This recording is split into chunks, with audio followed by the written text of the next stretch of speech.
Home tuition চ্যানেলে সবাইকে স্বাগত।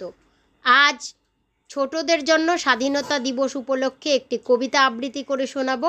আশা করি কবিতাটি তোমাদের অনেকেরই অনেক উপকারে আসবে। নমস্কার। কবিতার নাম স্বাধীনতার মানে, কবি উৎপল কুমার ধারা। অনেক রক্ত ঝরিয়ে জানি এদেশ স্বাধীন করা, বাগিয়ে কলম লেখেন কবি স্বাধীনতার ছড়া। মাইক মুখে নেতার ভাষণ ঝড়ায় কতই কথা, সত্যি কি চাই ঠিক পেয়েছি আসল স্বাধীনতা।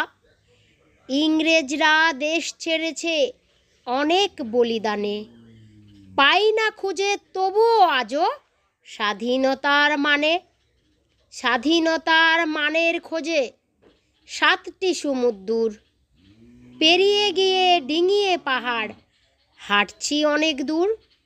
ভোর না হতেই বাজছে কানে প্রভাত ফেরির বাঁশি, উড়ছে ফানুস রঙিন ঘুড়ি খুশির পাশাপাশি। বলছে সবাই আমরা স্বাধীন, স্বাধীন ভারত ভূমি। জিজ্ঞাসা তাই সত্যি কি ভাই স্বাধীন আমি তুমি? কদম কদম পা বাড়িয়ে আটকে কাটা তারে, পিছন ফিরে দাঁড়িয়ে দেখি বড় রাস্তার ধারে। ডাস্টবিনটা হাতড়ে যে রোজ খাবার খুঁজে আনে, সে জানে কি সত্যি সঠিক স্বাধীনতার মানে।